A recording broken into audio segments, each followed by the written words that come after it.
Una d'aquestes insistències, d'aquests missatges amb el que ens assetgen contínuament és la idea de que el nostre temps és el temps del tot s'acaba. Don't know why there's no sun up in the sky, stormy weather, since my man and I ain't together. Vam veure fa unes dècades com s'acabava la modernitat, veien que s'acabava la història, analitzaven com s'acabaven les ideologies i les revolucions. Després hem anat veient com s'acabava el progrés o la idea de progrés, és a dir, com se'ns anava tancant i acabant el futur com a temps de la promesa, del desenvolupament i del creixement. Ara, en temps present, veiem cada dia com s'esgoten els recursos naturals, l'aigua, el petroli, l'aire net, i veiem també en temps real com s'extingeixen els ecosistemes i la seva diversitat. En definitiva, el nostre temps és aquell en què estem vivint el temps que s'acaba, o, dit d'una altra manera, en què estem vivint com se'ns acaba el temps.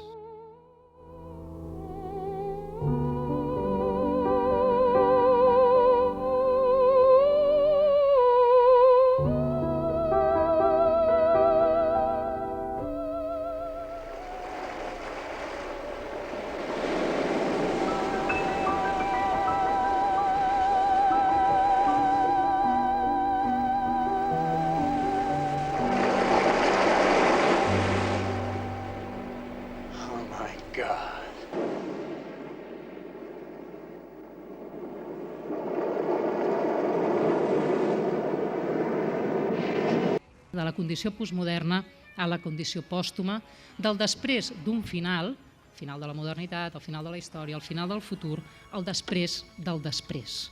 El després del després és aquesta condició pòstuma que se'ns narra contínuament i que admet poques reaccions que no siguin la de la por o la de l'excitació. Com deia fa poques setmanes aquí en aquesta mateixa sala Rosi Braidotti parlant del posthumà.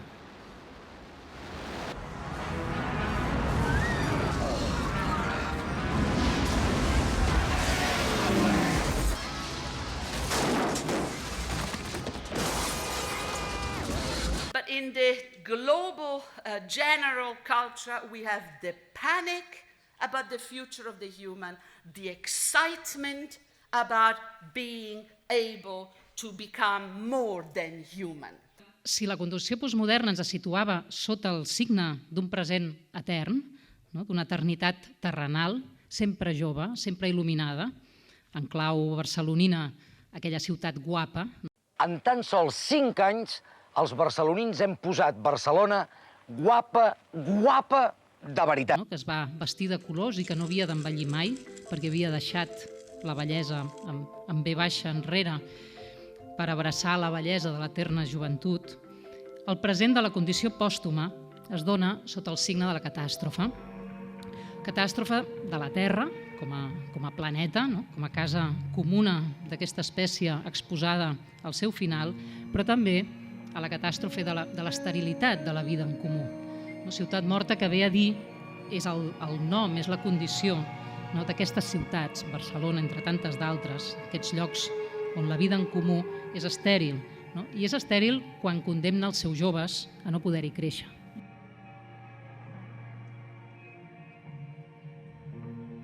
Entrem en el temps continu de l'emergència, de la salvació. Fixeu-vos que la nova política parla molt d'emergència social, cal respondre a l'emergència social, operacions d'emergència i de rescat, més que no pas a projectes col·lectius de transformació social. Mentre ens anem deixant fer pòstums, no sabem respondre a la mort real, ni a la nostra, ni a la dels malalts, ni a la dels vells que ens acompanyen. No sabem respondre a la mort real que té lloc cada dia i cada minut a les nostres fronteres. No sabem respondre ni relacionar-nos ni encabien a les nostres paraules la mort d'aquells que de tanta pobresa no arriben ni a sortir dels seus territoris o de casa seva. Night after night we are shown pictures of terrible things which we feel we can do nothing about. Images of civil wars, massacres and starving children, which leave us feeling helpless and depressed, and to which the only response is, oh dear. There is a name for this. It's called oh dearism. And this is the story of the rise of oh dearism in television news.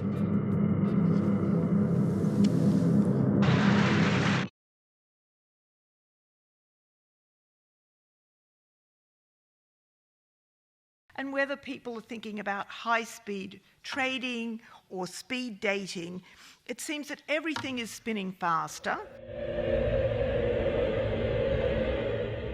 We're also constantly told that the rate of technological development is itself accelerating, and that these two things are linked. All night, all day, all night.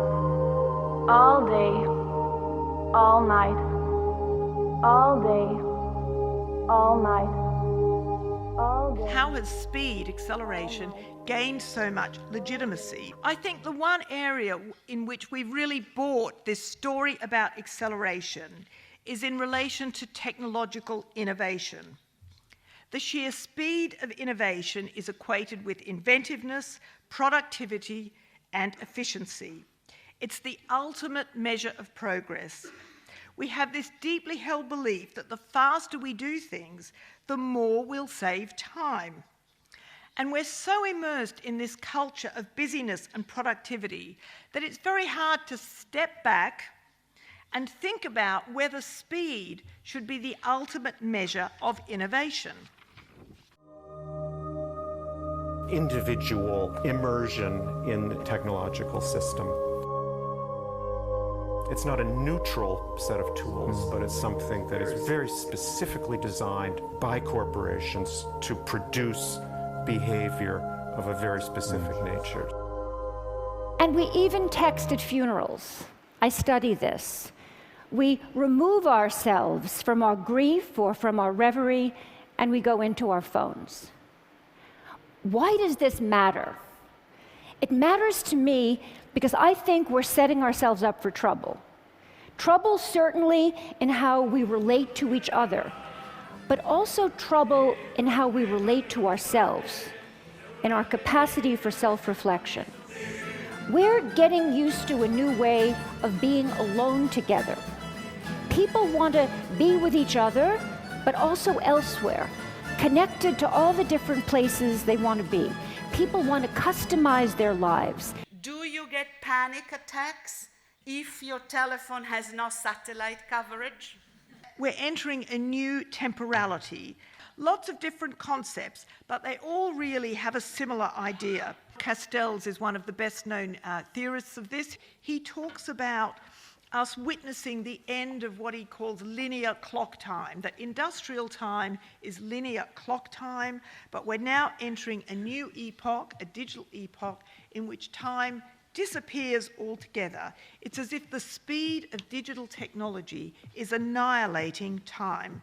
And a lot of these social theorists say that they're discussing a politics of time, but what's missing in a lot of this writing is lived time, is time not in terms of great historical epochs, but in terms of the everyday mundane time of everyday life, which is structured in political, economic, and social contexts. And if you think about our everyday lives, in reality, we live a multiple of temporalities, a multiplicity of temporal textures and rhythms.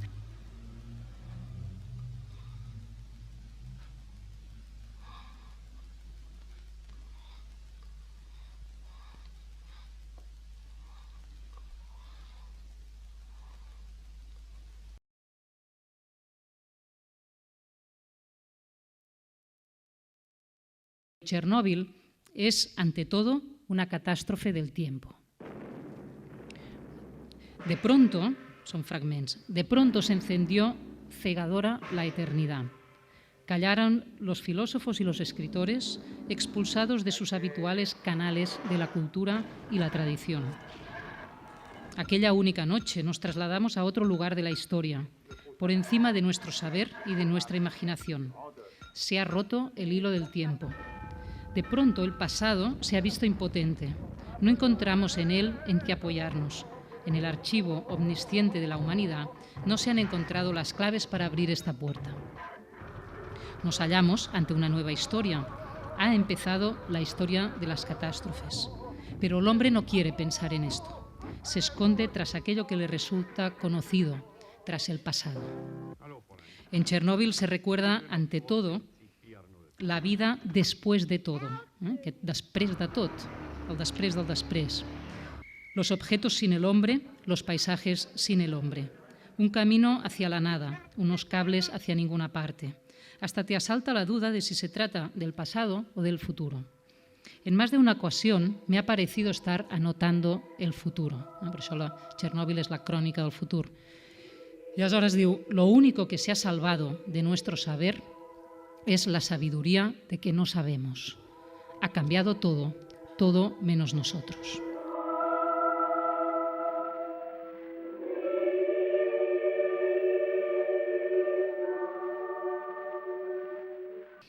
La mort que acceptem avui com a condemna del nostre temps no és la mort, és el crim.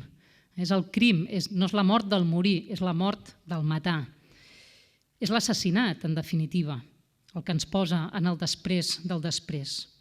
On the mental count of 10, you will be in Europa. Be there at 10. I say 10. I want to appeal to all potential illegal economic migrants, wherever you are from. Do not come to Europe. La paraula crim i la paraula crítica comparteixen arrel. Crec que han de tornar a trobar-se. Exercir la crítica és poder assenyalar els crims del nostre temps, poder assenyalar qui mata i qui mor i distingir. Perquè si no, el que fa la condició pòstuma és despolititzar completament la violència del nostre temps. I aquesta vergonya i aquesta experiència de l'intolerable com l'únic motiu, finalment, per escriure, per viure, per lluitar. Deleuze ho va fer, va començar a parlar de l'intolerable, sobretot després de llegir i descobrir l'obra de Primo Levi. La déportation s'étend à l'Europe entière.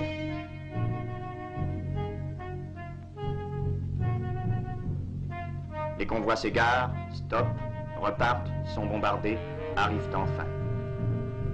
Je crois qu'un des motifs de l'art et de la pensée, c'est une certaine honte d'être un homme. Je crois que l'homme qui l'a le dit, l'artiste, l'écrivain qui l'a le dit le plus profondément, c'est Primo Levi.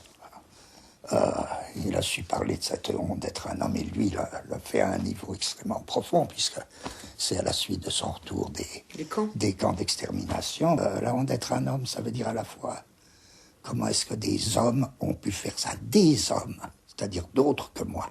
Comment est-ce qu'ils ont pu faire ça? Et deuxièmement, comment est-ce que moi j'ai quand même pactisé? L'intolerable és poder marcar un límit respecte a això, que no és un no tornarà a passar, no sabem què tornarà a passar, és un poder dir mai més. That sense of possibility is what Deleuze calls the virtual, the ability to actually embody and enact possibilities that we had not even dreamt of. And I think our era makes actualizations of the virtual very possible. The problem is that there is a real race for recoding all of this in cognitive capitalism, in biopiracy, along the lines of what I mentioned before, a real race to appropriate it and to re-territorialize it as superintelligence, the future of humanity, human enhancement, brain-computer interfaces, a set of premises that are disembodied, disembedded, and highly elitist, highly selective. And I think it's that struggle that I call the corporate reinvention of humanity. There is a corporate reinvention of humanity going on today, corporate humanism, of which probably the most perverse expression are our humanitarian wars. I like to teach the world to sing with me. Perfect harmony, perfect harmony. I like to ride the world and keep it company. The message couldn't be clearer. We are in this together. We feel like strangers, but we're all in this together.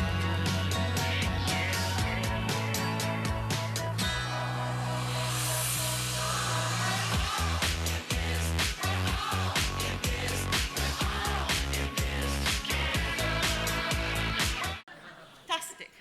Benetton, the first firm to open shops in China way back in the 80s. One humanity under the cover of consumer spending capitalism, sharing values, and the values that we share is humanism.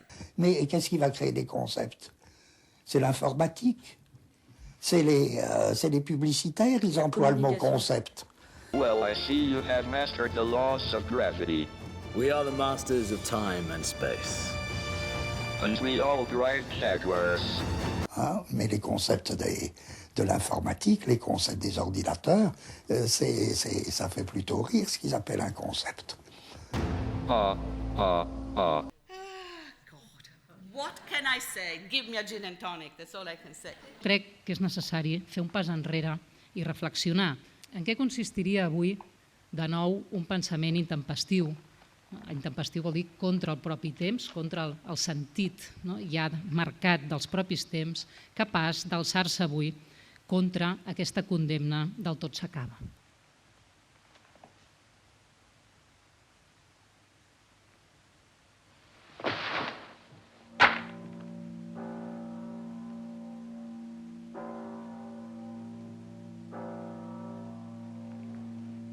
What I'm much more concerned to argue is that we need to be much more discriminating and demanding about the kinds of technologies we want and the values and purposes they might serve.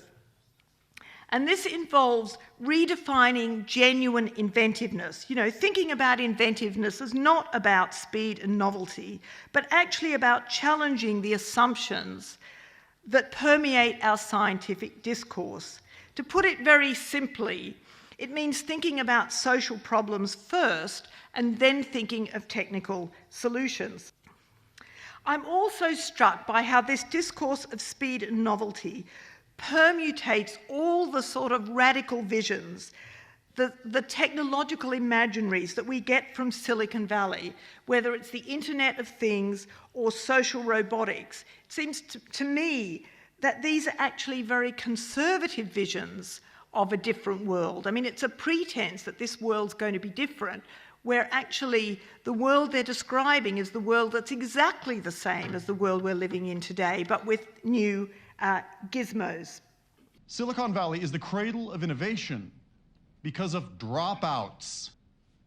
You are a dangerous man. So my posthuman is a radical critique of reinvention of humanity that wipe out all the differences that matter, all the differences that feminism, post-colonial theory, radical science studies have spent the last decades working on.